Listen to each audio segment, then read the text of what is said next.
नमस्कार फ्रेंड्स, आज प्रस्तुत है जवाहर चौधरी जी की लिखी हुई एक कहानी गुड बाय जेडी। तो ये कहानी पति पत्नी के संबंधों पर आधारित ऐसी कहानी है जिसमें कि उन पति पत्नी की कहानी जो कि ऊंचाइयों पे पहुंचने के लिए कुछ भी कीमत चुकाने के लिए तैयार रहते हैं और अंत में उनके हाथ क्या लगता है, आगे प्रस्तुत है। तो शुरू करते हैं कहानी गुड बाय जेडी। कारपोरेट संसार की तेज रोशनी में नहाया एक जोड़ा होटल के पोस्ट में कार में पहुंचा। यूनिफॉर्म सज्जित एक आदमी ने पहले सैल्यूट ठोका, फिर हाथ आगे कर दिया। साहब ने कार की चाबी उसे दे दी और आगे बढ़ गए। मुख्य द्वार पर एक आदमी और था, बिल्कुल वैसा ही। उसने भी लगभग वैसे ही सैल्यूट ठोका और आगे बढ़कर दरवाज़ा खोल दिया। अंदर पहुंचते ही एक और आदमी ने उनका स्वागत किया, जिसके जवाब में साहब ने अपना कार्ड दे दिया। उसने आगे चलते हुए रिजर्व टेबल तक उन्हें पहुंचाया और कमर से झुककर बैठने का आग्रह किया। टेबल पर पीले फूल सजे थे, जिन्हें बड़े अदब के साथ बदल दिया गया। सागरिका ने देखा कि नए फूल उसकी ड्रेस के रंग से एकदम मिलते हुए थे। वो प्रसन्न हुई और ये भी नोट किया कि बॉस ने तीनों से कुछ कहा और कुछ नहीं। सब कुछ जैसे तयशुदा तरीके से घट रहा था। जहाँ वे बैठे थे वहाँ ना तो रोशनी थी और ना ही अंधेरा। आकृतियों को देखा जा सकता था, पर चेहरों को पहचानना कठिन था। हर कोई अपने ना होने के साथ मौजूद था। सागरिका को अंधेरे के कारण एक तरह की सुरक्षा और उजाले से आनंद की अनुभूति हुई। सर, म्यूजिक ठीक है या चेंज करूं? फ्लोर मैनेजर ने आकर पूछा। टेबल के पास मंद आवाज में कोई पश्चिमी संगीत बज रहा था। मल्लिका पुखराज हैं या फिर मेहंदी हसन लगा दो? मल्लिका पुखराज है सर। ठीक है। कॉर्पोरेट वर्ल्ड एक अलग तरीके की दुनिया है, पश्चिम की दुनिया है। मैनेजर के जाने के बाद सागरिका ने मुस्कुराते हुए कहा, तुम जानती हो कॉर्पोरेट कल्चर के बीच कहाँ से मिले हैं दुनिया को? नहीं, हमारे इंडियन कल्चर से, हमारे मिथकों पुराणों ग्रंथों से। बॉस ने सागरिका को इम्प्रेस किया। लेकिन ये कॉन्सेप्ट तो बाहर का है, सागरिका ने अपने ढलकते हुए दुपट्टे को नज़रअंदाज करते हुए कहा। ऐसा लगता है, लेकिन है ये इंडियन कल्चर से ही। देखो, कृष्ण माखन चुराते थे, पता है कैसे? बॉस ने ढलते हुए दुपट्टे का लाभ लेते हुए अपनी बात जारी रखी। नो सर, वो पहले लेबर ग्वालों को खड़ा करते थे एक रिंग में, फिर उसके ऊपर ग्वालों का दूसरा रिंग, फिर उसके ऊपर अपने सखा यानी फ्रेंड्स, और सबसे ऊपर खुद चढ़कर मटकी से माखन खाते थे और थोड़ा बहुत नीचे वालों के लिए भी गिराए जाते थे। सिंपल, बॉस ने मुस्कुरा कर कहा। सागरिका की आंखों में झांकते हुए बताया। रियली ग्रेट कॉन्सेप्ट, यही तो होता है। सागरिका ने चहक कर माहौल बनाए रखा। जमींदारी सिस्टम सुना है ना तुमने? No sir. कास्ट सिस्टम का तो पता ही होगा? No sir. सागरिका ने हंसकर अपनी कम समझ की भरपाई की। Joint family? या वो सुना है, पर डिटेल में नहीं मालूम। अरे मैं भी कहाँ की बातें ले बैठा। बताओ क्या लोगी? मेन्यू कार्ड आगे करते हुए बॉस ने पूछा। जो आपको पसंद हो सर। बॉस आज सागरिका को पहली बार कैंडल लाइट डिनर में लाए थे। जाहिर वजह है, पिछले कुछ दिनों से वे सागरिका के काम से खुश थे। सितारा होटल में आने का सागरिका का ये अनुभव नया नहीं है। पहले कुछ ड्रिंक्स ले लें, if you don't mind, boss ने पूछा। क्यों नहीं सर, श्योर। तुम? ले लूँगी, लाइट। That's good. तुम्हारे घर में कौन कौन है? My mom only. जॉब में होंगी? बॉस को पता है कि अर्थशास्त्र के संभावना शास्त्र गहरे से जुड़ा होता है। हाँ, टीचर हैं। Teacher? Very noble profession. Really? बस नोबल ही है, सारी जिंदगी हो गई। पहले भी टीचर थी, आज भी टीचर ही है। कोई प्रोग्रेस नहीं, एम्बिशन नहीं, कोई लाइफ नहीं। सागरिका ने बताया कि वो मिस नहीं है और शहर में उसके साथ उसके हस्बैंड भी हैं। तुम क्या चाहती हो? सवाल के साथ उन्होंने नज़रें सागरिका के ऊपर जमाए रखी। ज़िंदगी में कुछ करना, बहुत कुछ पाना, एक बड़ा 3 BHK वाला फ्लैट, गाड़ी, bank balance, world tour, power, publicity, name fame, सब कुछ। इतना कि ज़िंदगी उत्सव हो जाए। मैं 4 सितारे भी अपनी मुट्ठी में बंद करना चाहती हूँ। शादी नहीं करोगी? बॉस ने दोहरे तिहरे अर्थों के साथ एक मुस्कान भी फेंकी।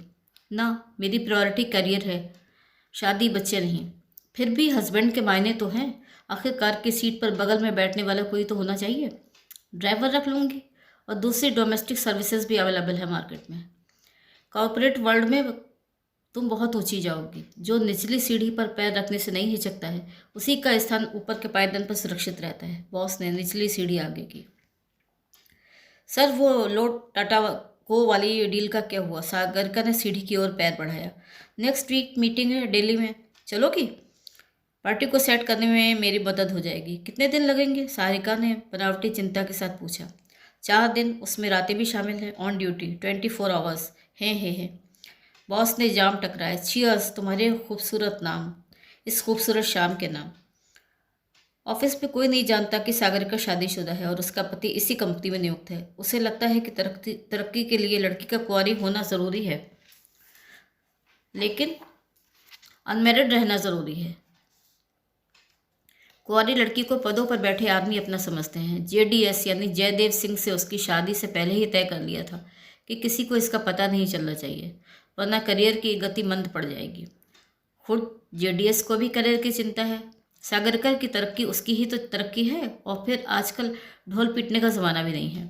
क्या होगा सबको बताकर? किसे फुर्सत है कि आपकी ज़िंदगी में झांके भी? वैसे भी 5 डे वीक और काम के जुनून में किसी को किसी में कोई दिलचस्पी नहीं रह पाती है। 2 दिन का वीकेंड मिलता है तो सब अपनों में ही गुजारते हैं। टूर निकल आए तो उसके 2 दिन भी गए। 15-15 दिन तक उन्हें घर की चौखट नसीब नहीं होती है। अक्सर पति पत्नी 10-15 दिनों में एक बार घर पर होते हैं और प्रायः पहले से ही थके हुए होते हैं। आज काफ़ी दिनों के बाद वे साथ हैं। सोचा था कि घर पहुंचकर आज धमाल हो जाएगा, लेकिन शरीर जैसे बेजान हो गया लग रहा है। पिछले कई दिनों से काम के कारण वो सामान्य नहीं रह पा रहा है। तकिए के नीचे कंडोम के पाउच रखे हुए 2 महीने होने वाले हैं, वो अभी भी वैसे ही पड़े हैं। कम से कम कपड़े तो बदल लो। ड्रेस कोड से लगता है अभी भी ड्यूटी पर हो, सागरिका ने लस्त पड़े जेडी से कहा। जेडी को कंपनी का ड्रेस कोड पसंद नहीं है। दफ्तर में सारे वर्कर्स एक तरह के ही दिखाई देते हैं, जैसी मीठी ब्रेड में पड़ी हुई इल्लियाँ बिलबिला रही हूँ। हमेशा घर आते ही ड्रेस उतार कर फेंक देता है, लेकिन आज वो वैसे ही पड़ा हुआ है, एक कटे पेड़ की तरह। सागरिका, मुझे लगता है कि हम लोग उलझ गए हैं। देखो ना क्या ज़िंदगी है हमारी। सुबह से शाम तक कंपनी के लिए काम करो, कंपनी के लिए सोचो, कंपनी के लिए मरो। अगर ऐसा ही रहा तो हम जिएंगे कब? कब अपने मन का करेंगे? कंपनी पैसा देती है लेकिन समय पूरा ले लेती है। बिना समय के पैसा किस काम का? हम तुम हफ्तों नहीं मिल पाते। ये देखो 2 महीने से पड़ा है। जेडी ने तकिया उठाते हुए कहा। पता है, लेकिन ये नैपकिन नहीं है कि रखा है तो यूज़ कर लो। ज़िंदगी सिर्फ इसी के लिए नहीं है। अभी थके हो, जब ठीक ठाक हो जाओ तब यूज़ कर लेना। करियर के लिए कंप्रोमाइज़ और सेक्रीफाइस करना ही पड़ते हैं। इस बारे में सोचना बंद कर दो। हमारे पास कोई रास्ता नहीं है। सागरिका ने मार और मरहम दोनों लगा दिए। मेरी बात को समझो, तंग आ गए हूँ इस नौकरी से। आखिर हम जिएंगे कब? लगता है मध्यम के गुलाम हो गए हैं। टाइम मिले तो इस वीक किसी डॉक्टर को दिखा लो। मछली जिस पानी में रहती है वही उसका जीवन होता है। नौकरी छोड़ने का विचार बनाना भी मत, वरना बाहर आते ही तड़प कर मर जाओगे। सागरिका ने हिदायत दी। वैसे भी ये नरक है, मुझे लगता है कि हम यहाँ जी नहीं रहे हैं। जेडी ने सागरिका से सहानुभूति चाहिए। अब सो जाओ, अगली बार देखेंगे। और हाँ, मुझे नेक्स्ट वीक टूर पर जाना है। अब हमारा मिलना शायद 15 दिन बाद हो। सागरिका ने सूचना देकर कीमती वक्त न बर्बाद करने की इच्छा व्यक्त की और अपने लैपटॉप पर उंगलियां दौड़ाने लगी। कितने दिनों के लिए जा रही हो? 8-10 दिनों के लिए। जेडी थके शरीर से भागते पलों को पकड़ना चाहता था। उसे लगा कि 8-10 दिनों के टूर से भागती सागरिका को जैसे पंख लगा दिए हैं। अब वो उसकी पहुंच से और दूर जाती लग रही है। उसे दोनों की पहली मुलाकात याद हो आई। साथ करियर शुरू करते साझी सपनों ने उन्हें कब दोस्त और बाद में जीवन साथी बना दिया, पता ही नहीं पड़ा। आज जेडी को लग रहा है जो सपने उनके दाम्पत्य की बुनियाद में थे, वे बीमार होकर एक एक करके मरते चले जा रहे हैं। सागरिका ने आधा घंटे में एक बार भी लैपटॉप से नजरें नहीं हटाई। काम निपटाकर उसने लाइट बंद की और सो गई। अंधेरे के साथ एक खामोशी तैर जाती है कमरे में, जो दूसरे दिन अलार्म की आवाज़ से ही भंग होती है। जेडी उठो, टाइम हो गया, क्विक क्विक। सागरिका जैसे अचानक मशीन हो उठी। नहाने फ्रेश होने में उसे वक्त नहीं लगा। भागते हुए उसने स्कर्ट और टॉप में अपने को घुसाया, कुछ ज़रूरी मेकअप किया और कुछ पेंडिंग रखा। कॉफ़ी ऑफिस में जाकर हो जाएगी। वे दोनों अलग अलग ऑफिस पहुंचते हैं। बाय एंड टेक केयर का जुमला जेडी के आगे डालकर वो बाहर हो गई। जेडी का मन कतई नहीं था जाने का, लेकिन असाइनमेंट कंप्लीट करने थे। एक समय था 25-26 की उम्र में जब वो काफ़ी सारे काम निपटा लिया करता था, लेकिन अब नहीं होता है। गर्दन और पीठ में काफ़ी दर्द रहने लगा है। दिन दिन भर भूख नहीं लगती, हालांकि उम्र अभी 36 की ही चल रही है। सागरिका खुद बिजी है, सो घर का खाना खाए हुए भी महीनों हो गए हैं। उसे माँ से ज़्यादा माँ के हाथ का खाना पसंद आता है। माँ अभी है इंदौर में भाई के पास, लेकिन काफ़ी समय से वो बात नहीं कर सका है। काम के दबाव में उसे कुछ याद ही नहीं रहता है। कई बार तो दफ्तर से बाहर निकलने के बाद मालूम पड़ता है कि काफ़ी रात हो गई है और शहर सोया पड़ा है। हालांकि 24 घंटे चलने वाले उसके ऑफिस में आने जाने की कोई पाबंदी नहीं है। तीनों फ्लोर पर एक एक हॉल बड़ा सा है, जिसमें हाफ कवर केबिन है बहुत सारे, जिसमें हर तरफ तमाम कर्मचारी लैपटॉप पर गर्दन झुकाए अपने असाइनमेंट से जूझते रहते हैं। लगता है जैसे सब तृतीय विश्व युद्ध में लगे हों। योद्धा थकने पर प्रायः यहीं टेबल पर सिर रखकर नींद ले लेने के अभ्यस्त हो गए हैं। देर रात काम खत्म करके घर केवल सोने जाना इनके लिए कठिन होता है। दूरी और ट्रैफिक इतना है कि आने जाने में ही 2-3 घंटे बर्बाद हो जाते हैं। बहरहाल जेडी को एक और अजीब सी थकान ने घेर लिया। आज पूरा एक दिन घर पर रहकर वो सो लेना चाहता है, सो लिहाफ ओढ़कर उसने अपने को लंबा कर लिया। लेकिन 5 मिनट बाद ही अलार्म दोबारा बज उठा और यंत्रवत तैयार होने लगा। लैपटॉप दबाए उसने दफ्तर में प्रवेश किया। रोशनी में नहाया हॉल लगभग भर गया था। हर तरफ एक जैसे केबिन में एक जैसे कपड़े पहने, हर एक के गले में नीले रिबन से लटकता एक जैसा परिचय पत्र, एक जैसा लैपटॉप सामने खोले, लगभग एक सी मुद्रा में तमाम लोग बैठे काम कर रहे हैं। सोमवार से शुक्रवार तक यही इन लोगों का संसार है। उसे कोने का एक केबिन खाली मिल गया। पिन लगाकर लैपटॉप ऑन किया। सुस्ती और नींद जैसे उसका पीछा ही नहीं छोड़ रही थी। आज मंगलवार है और वीकेंड में भी 4 दिन बाकी है।